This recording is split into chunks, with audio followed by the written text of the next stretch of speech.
Hi boys and girls, so we are going to start talking about labels and what it is to label. So when we use labels, it's really important because it lets the reader know information about the picture. So without labels, the reader might not know much.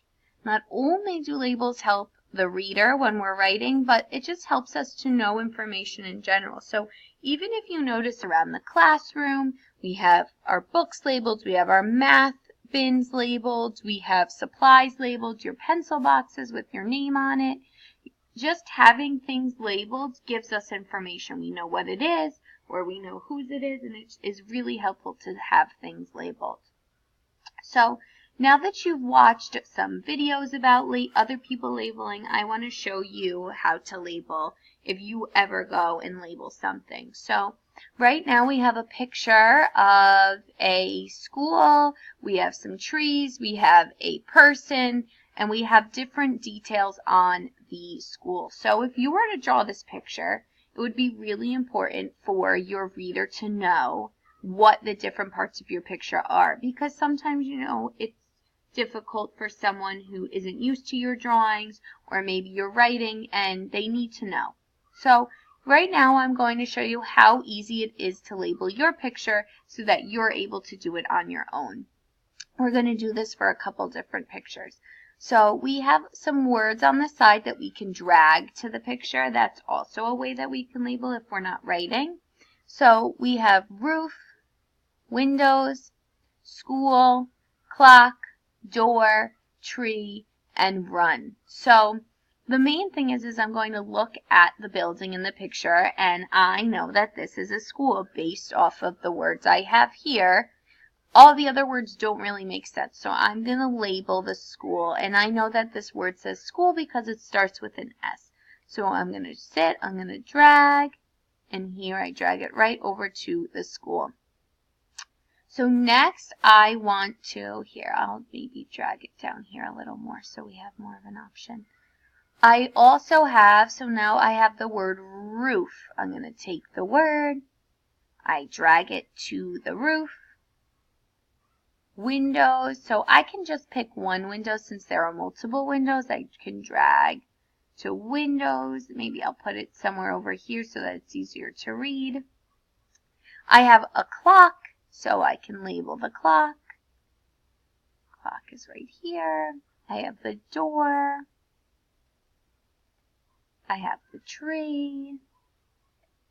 And I have this woman who looks like she's running, and that's also my last word.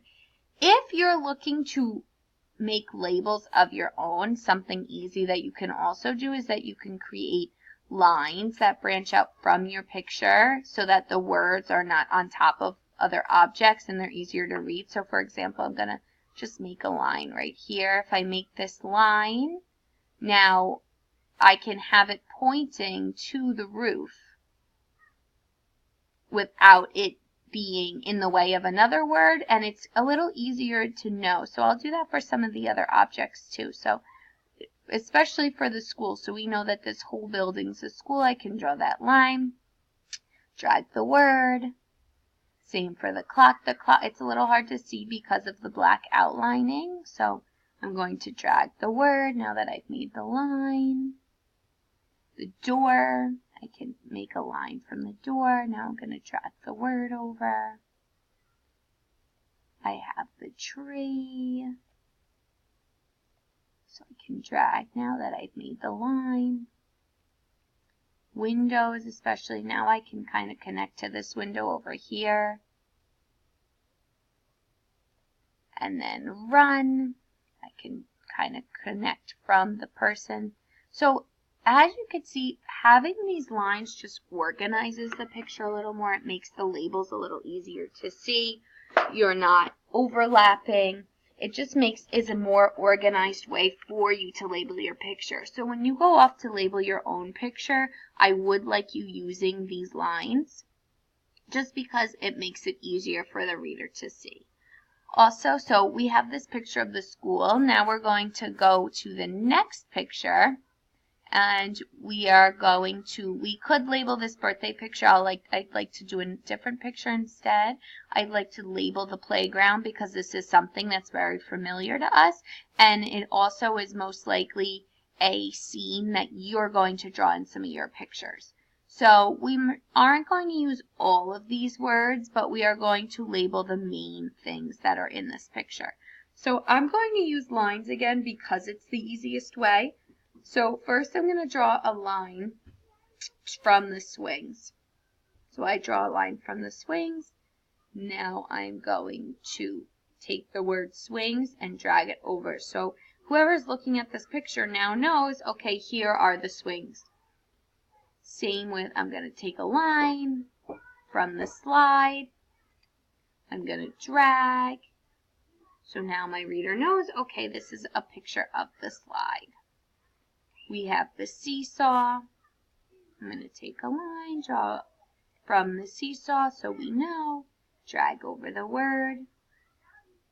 Now, a lot of my words that are left are color words, and this is something that you can also label. If you're not labeling a scenery picture, you could label different details from the picture. So I might find the color red. I draw a line, drag the word. Same with yellow, draw the line, drag over yellow. Green, we know the grass is green. I can draw this line out here to make it easier to see. I have blue on the slide. I can make a shorter line. And the last word that we are going to use, we're not going to use any of the number words, but we have handles. So the seesaw does have handles, and this is a word that some of us might not be used to or know. So it would be really nice for the reader to know, okay, this is a seesaw and the seesaw has handles. So we're not going to use the word 2, so I'm going to cut this out. We're not going to use the word 3 or 1. You know, mainly I just want you to get used to labeling the parts of your picture and maybe even some details in your picture also. So this is how we can label 2 different pictures. We labeled a school setting and a playground. And the next video we're going to learn how to do our own labels, to write our own labels on a diagram. So thank you for listening, boys and girls. I hope this helps.